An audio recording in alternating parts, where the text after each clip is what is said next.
गोवर्धन से mostly traffic Barsana और नंदगांव की तरफ जाता हुआ दिख रहा है।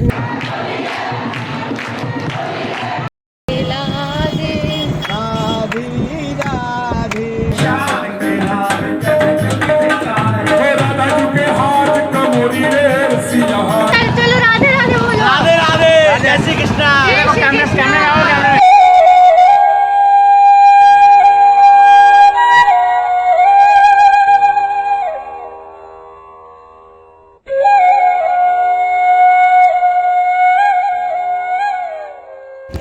अब हम बरसाना से तो निकल चुके हैं आगे गोवर्धन की तरफ। गोवर्धन से 10 किलोमीटर पहले एक जगह है, छोटा सा ढाबा है, ब्रजवासी फैमिली ढाबा। तो अब हम वहाँ पे ब्रेकफास्ट करने के लिए रुके हैं। रश काफ़ी बढ़ता जा रहा है। गोवर्धन से मोस्टली ट्रैफिक बरसाना और नंदगांव की तरफ जाता हुआ दिख रहा है। नंदगांव की तरफ इसलिए आज जा रहा है बिकॉज़ आज नंदगांव में लठमार होली है। तो ऐसा होता है कि पहले परसों बरसाना में लड्डू होली थी, जो कि होली की स्टार्टिंग थी। उसके बाद कल बरसाना में लठमार होली हुई। लठमार होली बरसाना में होने के बाद ऐसी मान्यता है कि ठाकुर जी वहाँ राधा जी से नेग लेना भूल गए थे और बिना नेग लिए ही नंदगांव वापस चले गए थे। तो बरसाना से फिर अगले दिन सब लोग मिल के नंदगांव जाते हैं लठमार होली और ठाकुर जी को नेग दे के आते हैं। अब हम यहाँ से आज नंदगांव तो नहीं जा रहे बिकॉज़ क्राउड बहुत है, काफ़ी रश होने के चांसेस हैं। तो आद्या के साथ हमें इतने रश में जाना थोड़ा फिजिकल सा नहीं लगा, इसलिए अब हम गोवर्धन की तरफ जा रहे हैं। कोशिश करेंगे कि गोवर्धन परिक्रमा कर वृंदावन की तरफ निकलें, क्योंकि आज शाम को वृंदावन में भी काफ़ी रंग उड़ने वाला है मंदिर के अंदर। तो ये है वो ढाबा जहाँ पर हम रुके हैं। बहुत ही पुराने स्टाइल का ढाबा है, एकदम मंजियाँ वगैरह बिछी हुई हैं यहाँ पे। और आज मॉर्निंग में ही ना मेरे पापा और मेरी सिस्टर हमें कोसी पे मिले थे, तो हमने उन्हें कोसी से पिक किया। एंड पूरी रात वो एक्चुअली ट्रेन से ट्रैवल करके आए थे, तो उन्हें बिल्कुल रेस्ट करने का मौका नहीं मिला। सुबह जैसे ही ट्रेन से उतरे हम उन्हें बरसाना लेके चले गए। तो अब यहाँ पे फोल्डिंग मंजियाँ बिछी हुई हैं, फोल्डिंग नहीं मंजियाँ बिछी हुई हैं। एंड पापा को तो जैसे ही एक मंजी मिली वो अपनी एक मंजी पकड़ के बिल्कुल रेस्टिंग मोड में आ गए हैं। ना आप देखेंगे रोड पे कितना ट्रैफिक जा रहा है। लगातार ऑटो रिक्शा पब्लिक ट्रांसपोर्ट के थ्रू लोग बरसाना नंदगांव की तरफ जा रहे हैं। तो ये जो रूट है ये बरसाना की तरफ जा रहा है, नंदगांव की तरफ जा रहा है। बरसाना से आगे नंदगांव है इस रूट पे। और ये जो इस तरफ को आप देखेंगे तो ये जो रूट है ये गोवर्धन की तरफ जा रहा है। ब्रेकफास्ट हो गया, काफ़ी बढ़िया हैवी परांठे थे। लग नहीं रहा हम में से किसी को भी अब शाम तक भूख लगने वाली है। एनीवेज़ अब हम गोवर्धन जी की तरफ चल पड़े हैं। वहाँ पहुँच के हमें कार पार्क करके ई रिक्शा लेना पड़ेगा, बिकॉज़ परिक्रमा मार्ग पे प्राइवेट व्हीकल्स अलाउड नहीं है। पहले प्राइवेट व्हीकल्स से भी आप परिक्रमा कर सकते थे, पर क्योंकि अब क्राउड बहुत ज़्यादा होने लग गया है तो प्राइवेट व्हीकल्स को परिक्रमा मार्ग पे नहीं जाने देते। आपको एक जगह पे पार्क करके वहाँ से कोई लोकल ट्रांसपोर्ट लेना पड़ता है या पैदल परिक्रमा करनी पड़ती है। लोकल ट्रांसपोर्ट भी बहुत रीज़नेबल प्राइजेस पे अवेलेबल है। एंड जो ड्राइवर है वो आपको पूरी परिक्रमा पे गाइड भी कर देते हैं। इसलिए अगर आप पहली बार वृंदावन आ रहे हैं, गोवर्धन परिक्रमा आपने आज से पहले कभी नहीं की, तो हम रिकमेंड करेंगे कि आप लोकल ट्रांसपोर्ट लें, ताकि ड्राइवर आपको अच्छे से गाइड भी कर दे और आपका कोई भी पड़ाव मिस ना हो।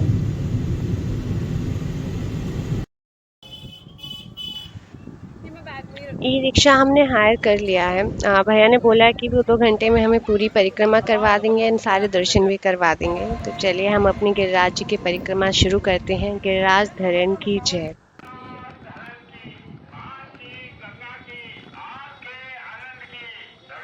ये पूरी परिक्रमा 21 किलोमीटर की है, जिसका सबसे पहला पड़ाव है मुखारविंद, जिसे गिरिराज जी का मुख भी कहा जाता है। यहाँ गिरिराज जी का अभिषेक करते हैं और मानसी गंगा में स्नान करते हैं। ऐसी मान्यता है कि जो भी मानसी गंगा में स्नान करता है उसे सीधा स्वर्गलोक मिलता है। मुखारविंद पे हम ज़्यादा वीडियो से फ़ोटोज़ नहीं ले पाए, बिकॉज़ काफ़ी स्लिपरी थी, रश भी था, तो हमने अपने कैमराज अंदर ही रख दिए टू अवॉइड एनी डैमेज। इसलिए बस मुश्किल से एक पिक्चर ली है हमने, जो हम आपके साथ आके शेयर करेंगे।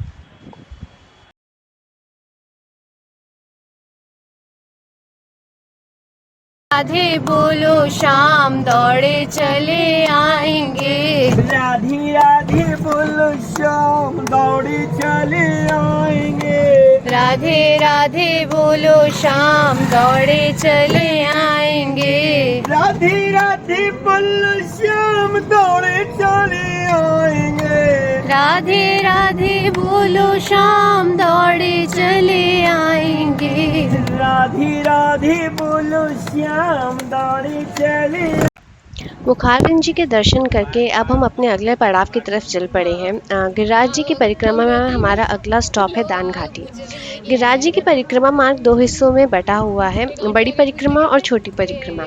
परिक्रमा के सेंटर में गोवर्धन गांव पड़ता है। इसके नॉर्थ में राधाकुंड गांव है और साउथ में पुछरी एवं जतिपुरा गांव है।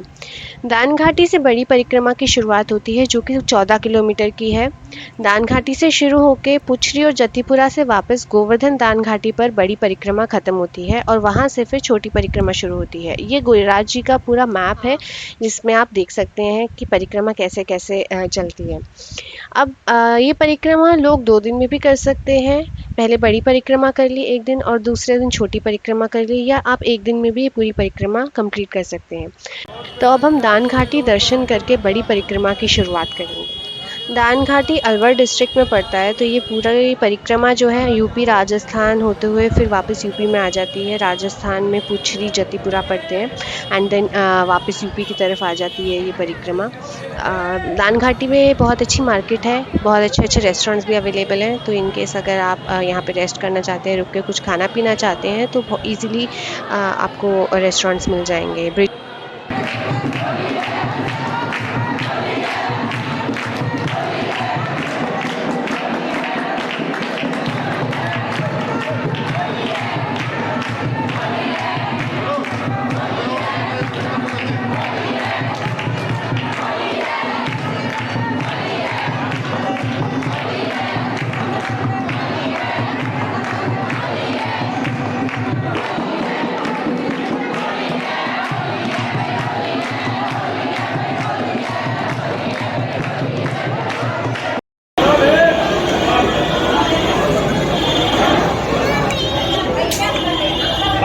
अब हम दान घाटी दर्शन करके बड़ी परिक्रमा मार्ग पर आ गए हैं। लोकल्स के साथ परिक्रमा करने का मज़ा ही अलग होता है। भैया रास्ते में हमें भजन भी सुना रहे हैं, बहुत ही अच्छी अच्छी कहानियाँ भी सुना रहे हैं, बहुत इंपॉर्टेंट एंड इंटरेस्टिंग इन्फॉर्मेशन भी दे रहे हैं। भैया ने दान घाटी के बारे में हमें स्टोरी बताई जो कि हमें नहीं पता था कि दान घाटी पर कृष्ण जी ने गोपियों से दूध और दही का दान मांगा था, काइंड ऑफ टैक्स उनसे लिया था, बिकॉज वो हर रोज़ दूध और दही लेके गोकुल से मथुरा कंस को देने जाती थी। तो एक दिन उन्होंने और उनके फ्रेंड्स ने गोपियों को रास्ते में रोक के उनसे दान मांगा था, काइंड ऑफ टैक्स मांगा था कि तुम हमें दूध और दही यहाँ पे दे के जाओ, तभी हम तुम्हें आगे मथुरा की तरफ जाने देंगे। Quite interesting. और एक और चीज़ बहुत अच्छी उन्होंने बताई हमें कि दान घाटी मंदिर में जो गिरिराज जी की शिला है, जो गोवर्धन का पत्थर है, वो हर साल कुछ मिलीमीटर नीचे की तरफ दबता जा रहा है एंड लोकल्स ये चीज़ काफ़ी नोटिस भी कर रहे हैं। ऑल्दो इसका कोई साइंटिफिक प्रूफ नहीं है, बट लोकल्स जो बहुत पुराने लोग यहाँ पे रह रहे हैं, जो रूटीन में यहाँ आते हैं, उन्होंने ये चीज़ नोटिस भी की है। एंड आप देख रहे हैं यहाँ पे साथ में कच्चा रास्ता भी बना हुआ है रोड के साथ, जहाँ पे लोग पैदल चल रहे हैं एंड रेगुलरली इस पर क्लीनिंग भी चलती रहती है ताकि यात्रियों को कुछ प्रॉब्लम ना हो, पत्थर वत्थर ना चुभे उनके पैरों। अब हम यहाँ से जतिपुरा जी की तरफ जा रहे हैं। जतिपुरा जी की मान्यता बताने से पहले मैं आपको गोवर्धन की स्टोरी बताना प्रेफर करूँगी, बिकॉज तभी आप कनेक्ट कर पाएंगे कि जतिपुरा की एक्चुअल मान्यता क्या है। तो हुआ यूँ कि एक दिन कृष्ण जी ने देखा कि ब्रिज में उनके गांव में बहुत सारे तरह तरह की मिठाइयाँ बन रही हैं, पकवान बन रहे हैं, पूजा की तैयारियाँ हो रही है। तो वो भाग के यशोदा मैया के पास गए, उन्होंने पूछा कि मैया किसकी पूजा की तैयारी हो रही है। तो मैया ने कहा कि हम इंद्र भगवान की पूजा की तैयारी कर रहे हैं, इंद्र की प्रसन्नता के लिए हम ये पूजा करते हैं, यज्ञ करते हैं, क्योंकि अगर वो प्रसन्न होंगे, वो खुश होंगे तो वो बारिश करेंगे, बारिश होगी तो गायों को चारा मिलेगा और जीविकापार्जन की समस्या का हल होगा। तो कृष्ण भगवान ने कहा कि नहीं, इंद्र भगवान थोड़ा ना वर्षा करते हैं, वो हमें थोड़ा ना लाइवलीहुड प्रोवाइड करते हैं, ये तो गोवर्धन पर्वत हैं जिसके थ्रू जो हमें चारा देते हैं, जो गायों को चारा देते हैं, तभी तो गायें हमारी वो चारा खा के इतनी हेल्दी रहती हैं और इतना अच्छा दूध देती हैं। तो उन्होंने मैया को ये बात बोली, ये बात गाँव वालों ने भी सुनी, तो उनको गाँव वालों को ये बात उनकी सही लगी और उन्होंने कहा कि ठीक है, हम गिरिराज जी की पूजा करेंगे, हम गोवर्धन पर्वत की पूजा करेंगे। भगवान कृष्ण ने सबको इकट्ठा किया और वो गोवर्धन की पूजा करने के लिए चल पड़े। अब इंद्र भगवान ने जब ये देखा तो उन्हें बहुत ही गुस्सा आ गया और उन्होंने बहुत ही तेज़ बारिश आंधी तूफान करना स्टार्ट कर दिया। इतना आंधी तूफान और इतनी बारिश की कि पूरे गांव में बाढ़ आ गई। तो लोगों को बचाने के लिए, गायों को बचाने के लिए कृष्ण जी ने अपनी छोटी उंगली पे गोवर्धन पर्वत उठा लिया। 7 दिन तक लगातार ये चलता रहा और जब इंद्र भगवान को अपनी गलती रियलाइज़ हुई तो वो वापस धरती पर आए। उन्होंने कृष्ण जी को सॉरी बोला। कृष्ण जी ने गोवर्धन पर्वत नीचे रखा और इंद्र भगवान जी ने कृष्ण जी की पूजा की, उन्हें भोग चढ़ाया। तो जतिपुरा ही वो जगह है जहाँ पे इंद्र भगवान ने कृष्ण जी से सॉरी बोला था, उनसे क्षमा मांगी थी। तभी ये बहुत ही इम्पोर्टेंट पॉइंट है पूरी गिरिराज जी की परिक्रमा का। यहाँ पे जो भी भक्त आते हैं, जो भी श्रद्धालु आते हैं, वो गिरिराज जी का अभिषेक करते हैं, दूध से अभिषेक करते हैं, उनका श्रृंगार करते हैं, उनको भोग चढ़ाते हैं। ये अभी हम जतिपुरा मार्केट से मंदिर की तरफ जा रहे हैं। मार्केट में इजीली अभिषेक का सामान आपको मिल जाता है। मंदिर से पहले बहुत सी दुकानें हैं जहाँ पे वो आपको अभिषेक का सामान, श्रृंगार के लिए चीज़ें और भोग प्रोवाइड कर देते हैं, तो आपको कोई ज़्यादा प्रॉब्लम नहीं होगी। पूरी मार्केट क्रॉस करके ही हम मेन मंदिर की तरफ पहुँचते हैं। और यहाँ की स्पेशल भोग जो चढ़ता है गिरिराज जी को, वो होती है आलू की जलेबी। अगर आप जतिपुरा आ रहे हैं तो आप प्लीज़ वो ज़रूर खाइएगा, वो बहुत ही अमेजिंग होती है।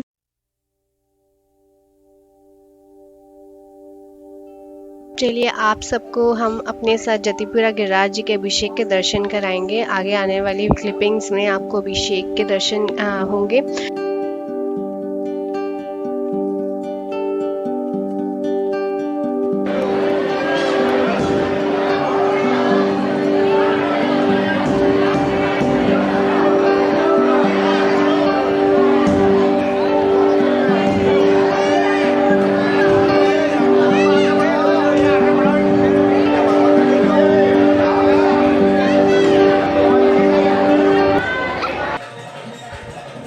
जतिपुरा में भी पूरा होली का माहौल बना हुआ है। होली की रास लीला चल रही है यहाँ पर भी। आगे आने वाली क्लिपिंग्स में आपको हम थोड़ी सी झलक दिखाएंगे जतिपुरा में होली सेलिब्रेशन की।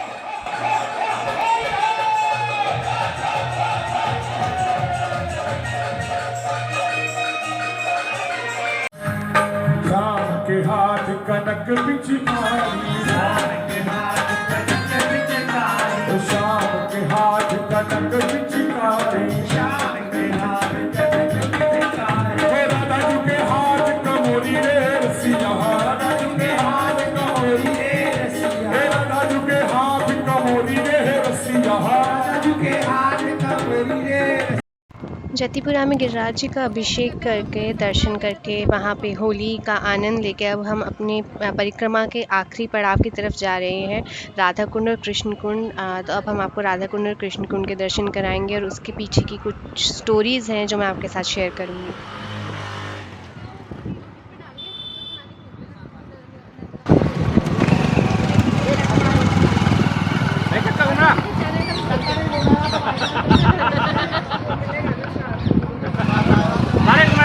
चक्का नहीं घूमेगा तो ये पर चलेगी कैसे, ये तो बताओ। देखो हमारे देखो, आपका तो घूम रहा है, घूम हमारा भी रहा है। सब जगह हो रही, सब जगह हो रही, ब्रज जगह हो रहा है, ब्रज में हो रहा है, हो रही नहीं है। आप समझो इस बात को फिर। और हम ब्रजवासी हैं। तू टेढ़ो, तेरी टेढ़ी रे नगरिया। अच्छा, चलो राधे राधे बोलो। राधे राधे, जय श्री कृष्णा। कैमरा चल रहा, मैं आइए तो देख के जाओ, डांस करिए मोटरसाइकिल। अभी क्या चक्का घूम रहा, ये भगवान कृष्ण नगरी है, बाबा में हो रही है इस समय, भगवा में। राधा कुंड के बारे में मान्यता है कि ठाकुर जी को मारने के लिए अरिष्टासुर नाम के एक राक्षस को कंस ने भेजा, जो एक छोटी सी गाय के भेष में आया था। कृष्ण जी ने उसे पहचान लिया और उसे उठा के ज़मीन पर पटक के मार दिया। राधा जी ने तब कृष्ण जी से कहा कि उन्हें गौ हत्या का पाप लग गया है और उन्हें सब तीर्थों की यात्रा करनी चाहिए इस पाप से मुक्त होने के लिए। कृष्ण जी ने तब वहाँ पर जोर से अपने पैर को पटकर एक कुंड बना दिया और जो तीर्थ राधा जी ने उन्हें बताए थे उन सब तीर्थों को वहाँ पे पानी के रूप में आकर रहने को कहा, इसलिए उसे श्याम कुंड कहते हैं। तब राधा जी ने भी अपनी सहेलियों गोपियों के साथ मिलकर अपनी चूड़ियों की मदद से एक छोटा सा कुंड बनाया और उसमें मानसी गंगा का पानी भर दिया। कृष्ण जी ने जब ये देखा तो उन्होंने सभी तीर्थ स्थानों को कहा कि राधा जी के कुंड में भी पानी की फॉर्म में आकर रहो। तब से इसे राधा कुंड कहते हैं। ये दोनों कुंड पूरी ब्रिज भूमि में पूरी गिरिराज जी की परिक्रमा में बहुत ही सेक्रेड माने जाते हैं और ऐसा कहा जाता है कि इनके दर्शन किए बिना आपकी यात्रा कभी भी पूरी नहीं होगी। श्रद्धालु दूर दूर से आकर यहाँ पर पूजा करते हैं। चलिए अब हम मिलकर राधा कुंड और कृष्ण कुंड के दर्शन करते हैं।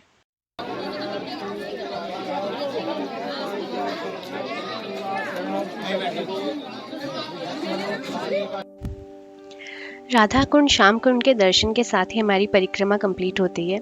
हमने पूरी कोशिश की कि हम आपको अच्छे से दर्शन करा सकें और ऑथेंटिक इन्फॉर्मेशन प्रोवाइड कर सकें। आपको हमारा आज का परिक्रमा का व्लॉग कैसा लगा प्लीज़ हमें कमेंट्स में ज़रूर बताएं और लाइक एंड सब्सक्राइब करें। राधे राधे।